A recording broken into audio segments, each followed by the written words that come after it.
Água garantiva. Amém? Aleluia. Amém? E chamar o pastor Ricardo, que vai ser o diretor da noite. Glória a Deus, pastor Ricardo. Senhor Deus, Pai amado, Pai querido, toma o pastor Leonardo nas tuas mãos. Que o Senhor possa derramar o sangue da cura, que ele seja curado nessa noite.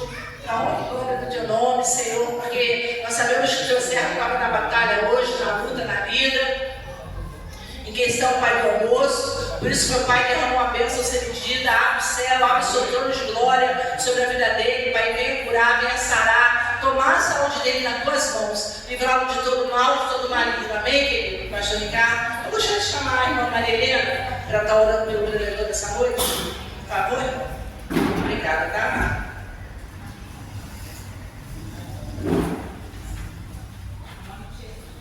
Senhor Deus, eterno Pai, ó Deus, aqui está, Senhor, teu servo, teu filho, Senhor, ele vai estar ministrando a tua palavra nessa noite, Senhor. O Senhor coloca, Senhor, a unção sobre os lábios dele, sobre aquilo que ele vai falar. Se venha, Senhor, sair do seu trono, Deus, que não seja ele aqui na frente, mas seja o Senhor a falar através dele, Pai, para que edifique a tua igreja, Senhor. Abençoa teu servo, Senhor, joga por terra todas as setas, todos os dados inflamados, Senhor Deus. Abençoa o teu filho, teu servo, o pastor que vai estar aqui, Senhor, ministrando a tua palavra. Toma ele nas tuas mãos, Senhor, e abençoa a vida dele, abençoa a vida da família dele, Senhor, que ele continue, Deus, sempre esse homem forte e fiel a ti, Senhor, e poderoso ao ministrar a tua palavra nesse momento, Senhor, porque é o Senhor que vai usar os lábios dele, Pai, para a honra e a glória do teu nome, Senhor, e que seja feita a tua vontade, Pai, nesse lugar e na vida do teu servo. Abençoa, Senhor Deus, e capacita ele por tudo que ele for falar, Deus. Em nome de Jesus, já queremos te agradecer, já queremos te dar a honra e a glória, Senhor, que seja dada somente a ti. Amém. Obrigado, irmão. Graças a Deus, igreja. Amém? Amém. Pode sentar.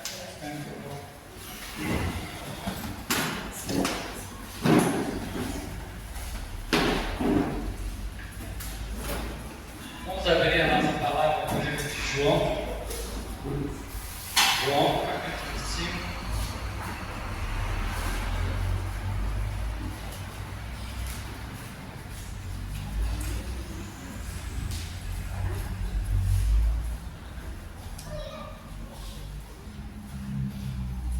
Amém? Vamos ler uns 4 versículos. Verso 1 diz assim: depois disto, houve uma festa entre os judeus e Jesus subiu a Jerusalém. Ora, em Jerusalém, próximo à porta das ovelhas, um tanque chamado em hebraico Betesda, o qual tem 5 alpendres. Neste jazia grande multidão de enfermos, cegos, mancos, paralíticos, esperando o mover das águas, porque um anjo descia de tempo em tempo ao tanque e agitava as águas, e o primeiro que ali descia, depois do movimento das águas, era curado de toda a enfermidade que tivesse. Verso 9. Logo aquele homem ficou curado, tomou o seu leito e foi embora. E aquele dia era sábado. Não, é hoje. Hoje é o dia. Amém, amados? Amém. Amados, eu fico assim um pouco impressionado com o modo e a visão que os autores da Bíblia têm, principalmente aqui João. Porque João, ele parece que ele vai trazer uma narrativa dessa passagem, uma narrativa que parece que não era com olhos humanos, mas parecia que era com olhos de Deus.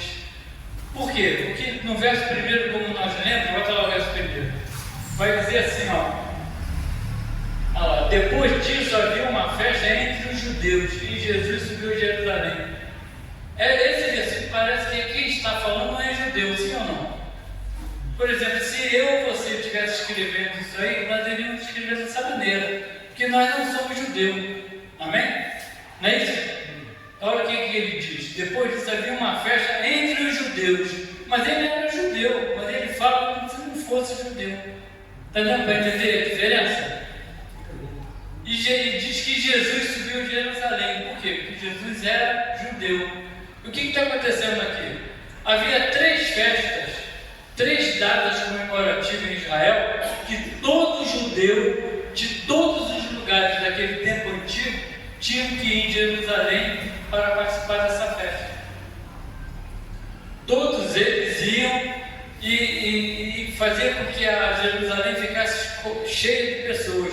No tempo de Jesus, em Jerusalém moravam 10.000 habitantes. Quando tinha essas festas, ela passava para 300.000. Você imagina 300.000 dentro de uma cidade, como é que fica? E todos eles tinham apenas uma finalidade: ir até o templo para poder participar dessas festividades. Coloca lá.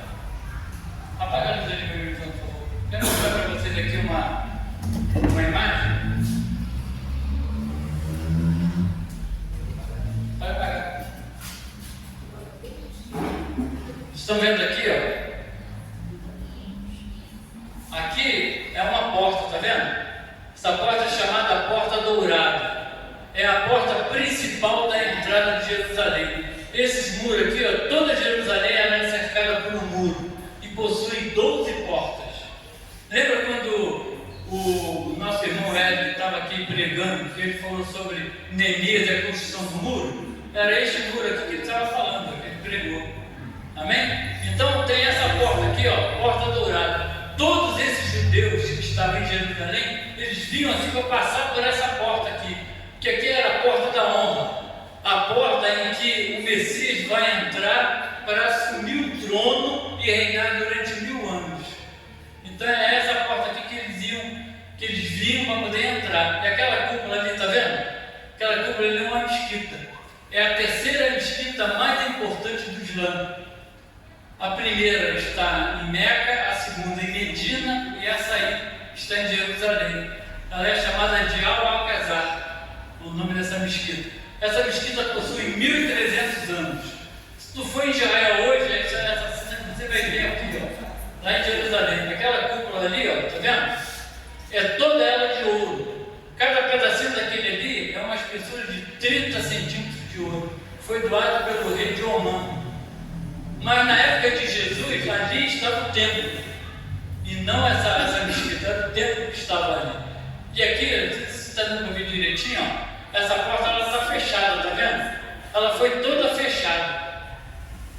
Quem fechou essa porta? Quando o Islã invadiu e tomou Jerusalém, eles contaram para ele, eles sabiam de uma história, de que haveria um Messias que iria passar por essa porta aqui para assumir o trono.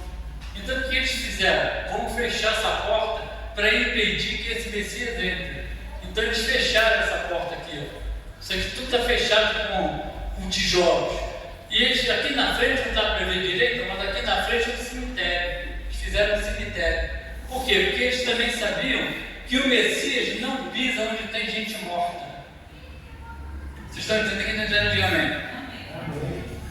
Então, só que o que não contaram para eles foi o seguinte: que quando o Messias vier, haverá um grande terremoto. E aquela porta ali, ó, quando esse terremoto acontecer, aquilo ali vai tudo cair. Aleluia. Louvado seja Deus por isso.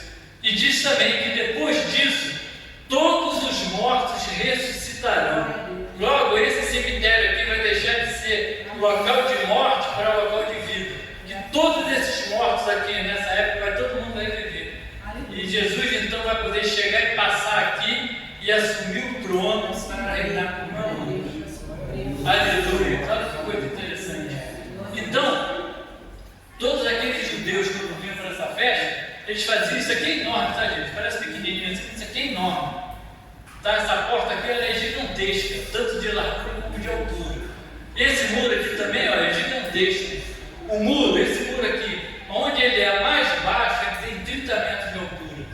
Mais baixo. Imagina a altura que é isso aí. Então, o que eles faziam? Eles vinham aqui e faziam. Aqui tem 2 colunas, você está dando para ver, está dando para ver? Existem 2 colunas ali, ó.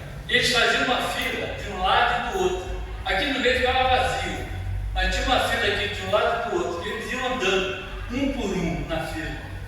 Imagine 300 mil fazendo isso.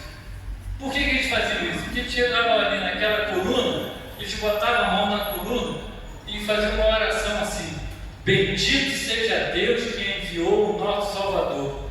Bendito seja Deus que enviou o nosso Redentor. Todos eles tinham que fazer isso. E daqui, depois que eles entravam, aqui tinha uma rampa que levava até o templo. O templo ficava ali. Uma outra curiosidade sobre a localização do templo. Aquele lugar ali foi onde Abraão foi sacrificar Isaac. Vocês sabiam disso? Foi justamente ali naquele local onde era o templo, que agora tem aquela mesquita ali. Essa mesquita ali, além de ter 1.300 anos, ela é patrimônio da humanidade. Dentro de Israel, uma cultura totalmente diferente. Então, Jesus, ele estava fazendo exatamente, Jesus estava vindo lá de cá, ó, na fila. Só que quando ele chega aqui, ele sai dessa fila e vai para a parte de trás.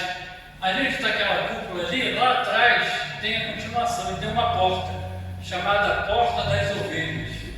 Uma porta que não tinha tanto glamour como a porta dourada, a porta dourada que era uma porta de honra para quem passava por ela, mas a porta das ovelhas não. Ela era pequena e estreita, e para entrar nela você tinha que se abaixar assim, para poder entrar. E é justamente ali que Jesus foi entrar, nos fundos da onde era o templo.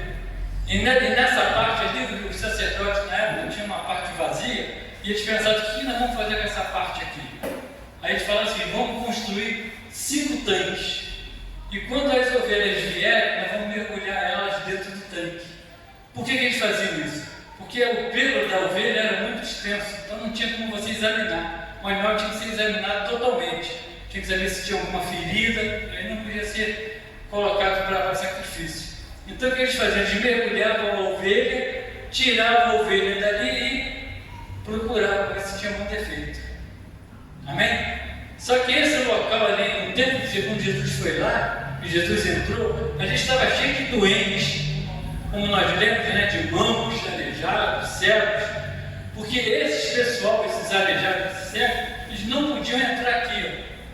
Era proibido pessoas doentes, aleijadas, mancas, cegos, qualquer problema físico, não podia passar por essa porta. Eles só podiam usar a porta dos fundos. E justamente por onde Jesus andou, justamente onde Jesus foi, na porta dos fundos. Porque Jesus, que era o único que tinha o direito de entrar aqui, porque ele era a Machia, ele era o Messias, ele que tinha o direito de entrar, ele abdicou desse direito. Por quê? Primeiro que não estava ainda no tempo. O tempo vai vir ainda lá em Apocalipse, que vai falar sobre a passagem dele aqui para assumir o reinado.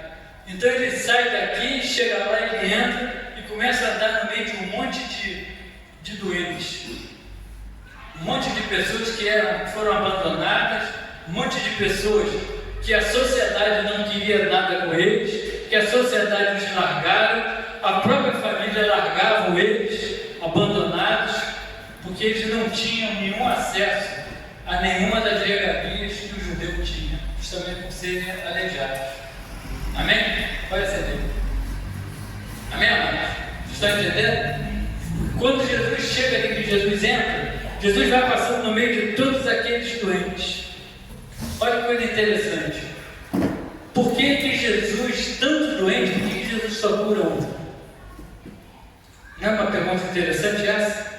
Jesus chega, passa perto de um aleijado, que a Bíblia vai falar que tinha 38 anos que estava ali.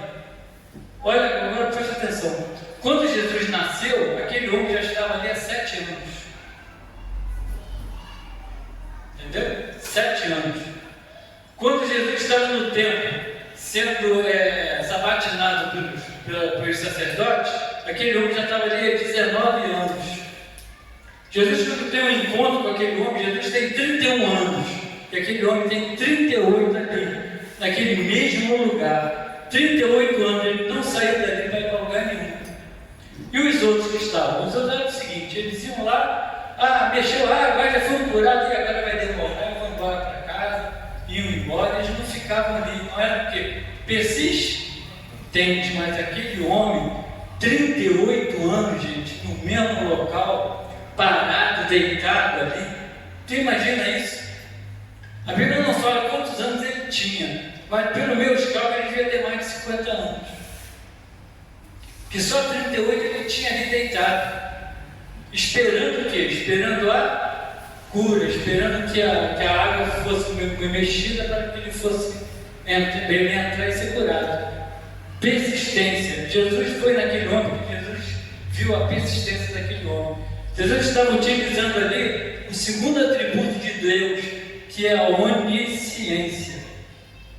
Jesus, ao passar naquele homem, Jesus olhou para ele e viu: esse homem está aqui há 38 anos. Aí Jesus faz uma pergunta para aquele homem: quer ser curado? Muitas das vezes a gente tem um diálogo com Deus, a gente começa muitas vezes a contar historinha, não é isso? Aquele homem, quando Jesus perguntou qual era a resposta que ele tinha que dar, sim, quero, não é que ele estava aqui esperando ali, mas ele vai e conta uma história para Jesus. Olha, Jeff, o negócio é o seguinte: às vezes eu estou aqui deitado, às vezes a água se mexe, mas eu não tenho ninguém que me pegue e me coloque lá. Então, quando eu me arrasto para ir até lá, outro vai na minha frente e é curado. Não é isso? Mas foi isso que Jesus perguntou a ele? Não foi isso. Jesus perguntou se ele queria ser curado. Quando nós estamos orando para Deus, a gente fala: Senhor, eu fui lá no médico, sabe, o médico passou nos exames, os exames deu isso, deu aquilo, eu estou com uma doença assim, sabe, eu queria te pedir para que tu possa me curar. Não é assim que a gente ora? Não, gente, Deus já nos conhece, é só você chegar e falar assim: Deus, eu estou doente, me cura. É isso que Deus quer ouvir de cada um de nós. Mas nós estamos a mania de contar historinhas para Deus. Deus não quer ouvir historinha, Deus quer ver a positividade de cada um de nós, de mim e de você. Então ele chega, vem cá, ia ser o Vinícius, tá, gente? Mas um Vinícius deu calote, vai ser o Eric, deita aí. Vai ser o aleijado. Está deitadinho. Então eu quero falar deitado e Jesus está conversando com ele, né? E aí, você quer ser curado? E ele fala aquela historinha toda. Jesus então faz isso aqui, olha.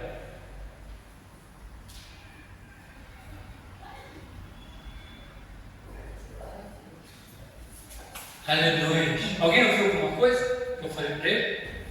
Quem ouviu o que eu falei para ele? E nem quem estava ali doente. Sabe por quê? Se Jesus fala que é assim: levanta, toma tua cama e anda, todos os doentes ali eram curados ao mesmo tempo. Mas a cura era direcionada apenas a uma pessoa. Então só o aleijado que podia ouvir o que Jesus estava falando. Jesus falou baixinho para ele. E vê uma outra coisa? Todos aqui conhecem a história de Lázaro, sim ou não? O amigo de Jesus?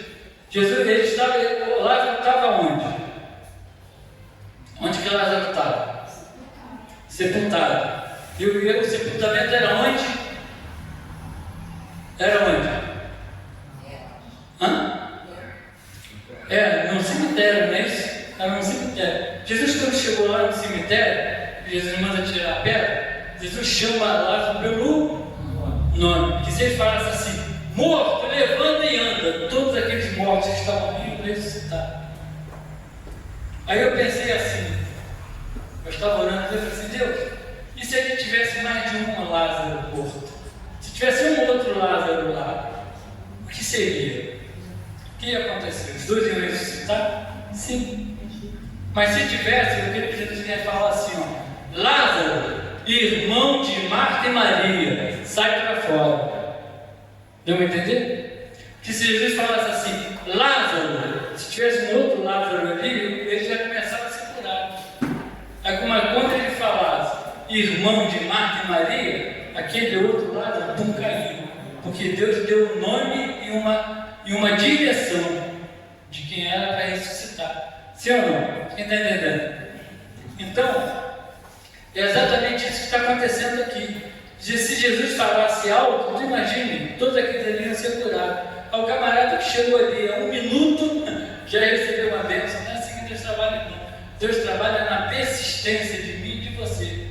Às vezes nós estamos orando por uma causa, a gente começa a se desistir. Está demorando muito, está ficando ruim, não vai dar certo, não vai dar, não vou conseguir, sim ou não? Já orei 3 anos, 4 anos, quem está orando aqui por muito tempo por alguma coisa? Eita, que isso? Tem gente orando bastante tempo, mas alguém está orando há 38 anos aqui? Não, né? 10 anos. Ninguém está orando há 10 anos? 5 anos. 5 anos, 5 anos. A irmã é menos de 5? Então, mais quanto? 5? 10? 15? Menos de 10? Agora você vê, irmão, um homem, 38 anos, sem esperança nenhuma. Sem esperança, sem poder entrar pelaquela porta. Porque todos aqueles doentes, eles eram simplesmente largados, ninguém queria saber deles. Jesus, quando ele vem, Jesus ele quer ter um encontro com doentes, com coxos, com pessoas que estejam precisando dele. Que quem precisa de médico é quem? É um doente. A pessoa sã precisa de remédio, não está sentindo nada, não tem problema nenhum, não é isso? Eu já vi colegas meus que não tinha problema nenhum, foi fazendo check-up. Quando foi fazendo check-up, pum, apareceu lá um problema. Então é melhor fazer check-up, porque você vai no check-up e dá problema. E depois que vem o resultado, né, irmão Fabiano? Eu me lembro quando eu fui fazer meus exames para poder me aposentar da corporação. Aí eu fizeram uma bateria, uma grossura, você parecia um livro de exame. Aí eu fui levar para o médico, tinha que passar para o médico examinar. Se eu tivesse alguma coisa, eu não podia ser reformado, eu ia ter que ficar até segurado. Aí eu levei para o médico pegou aquela folha, aí o médico estava olhando assim, parado. Eu sentado assim na coisa, eu falei, meu Deus do céu, o que deu nesse exame? Ele está olhando, ele faz uma cara feia. Aí eu pensei, Deus, pelo amor de Deus, toma minha vida, me cura, porque eu devo estar mal ali, porque olha a cara do médico. Aí quando terminou de tudo, ele, tá tudo bem, foi embora. Aí eu falei, ai meu Deus, esse cara, o cara me deu um calafrio dentro da minha espinha, olhando, fazendo aquela cara feia, porque ele estava tudo bem. Muitas vezes a gente se sente assim, a gente vai fazer o exame, a gente não conhece o que está escrito ali, a gente começa a ler, né? Ih, rapaz, isso aqui parece quebrado, né? Isso aqui está ruim. Somente o médico é que pode dar o resultado. E a mesma coisa é que Jesus, ele sempre vai procurar quem está precisando dele. Jesus não precisa procurar quem não precisa, quem não está ansioso de estar com ele. Jesus procura esses lugares, Jesus andava nesses lugares, um monte de doentes, passando largados, e que Deus ia lá para poder dar o quê? Um refrigério para eles. Amém? E é dessa maneira que Deus trata para mim e trata na sua vida. E toda vez que você for orar a Deus, irmão, seja objetivo na sua oração. Não conte aquelas historinhas igual eu acabei de narrar aqui. Porque é justamente isso que aquele homem fez. Não é isso? Se Deus perguntou o que você quer, diz logo na hora, eu quero ser curado, eu quero ser liberto, eu quero um emprego. Mas se alguém quer um emprego, tem que sair em campo, né? Tem gente que pede emprego, mas quer ficar deitado em casa vendo televisão. O emprego vai vir assim, não, o telefone vai tocar, eu já orei. Não é assim não, às vezes até acontece quando você sai em campo, que você busca, que você procura, e então a bênção vem até você. Amém? E é assim que Deus tem falado. Então, nesse momento aqui, gente, Jerusalém, um local onde a palavra de Deus vai dizer lá em Apocalipse, que ali, onde está aquela cúpula, onde vai descer onde vai descer a nova Jerusalém, vai descer exatamente ali, sobre aquele local ali. Eu conheço pessoas que acham que essas bombas que caem lá em Jerusalém vai cair aqui em cima. Mas não, para mim, Jerusalém, quando descer do céu, vai cair justamente ali. E é no terremoto, né, e Jesus vai entrar e vai assumir o trono, e vai ver então um milênio de paz, onde Jesus estará reinando com todos nós. Amém? A Bíblia diz que todos nós estaremos lá em Jerusalém junto com Deus, junto com Jesus. Também junto com ele vão participar da batalha do Armagedon, vão estar guiados junto com Jesus. Amém?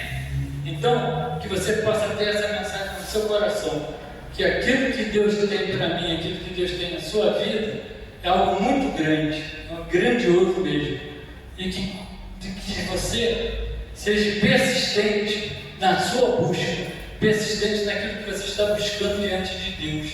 Não desista da sua busca, não desista daquilo que você está buscando de Deus, porque vai haver a hora em que Deus vai chegar na sua vida e vai derramar a sua bênção sobre a sua vida. Amém? Amém, irmãos? Amém. Amém. Vamos ficar de pé então.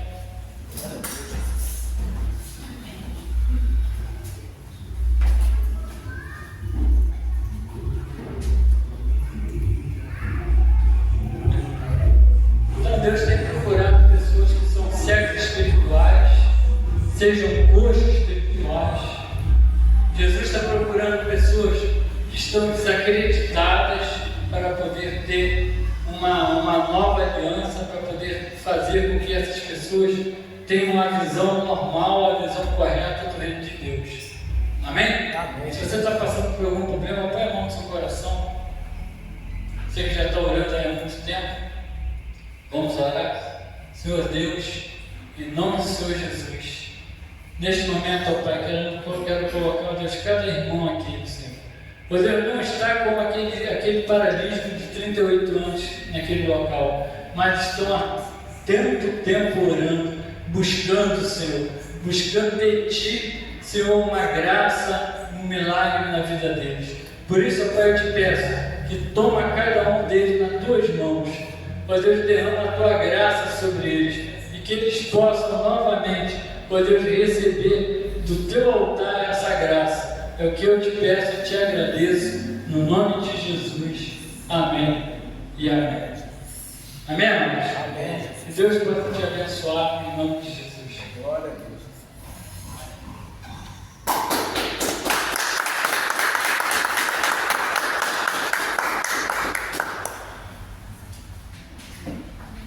Amém, né? Glória a Deus. Então nós podemos ver, né, que o homem não adianta colocar empecilhos. Amém? Eu estava falando sobre a nossa comunhão, quando nós estamos na presença de Deus, no início, alguns irmãos não estavam aqui, e como nós temos que ficar na presença de Deus. Como Deus, Ele, versículo que eu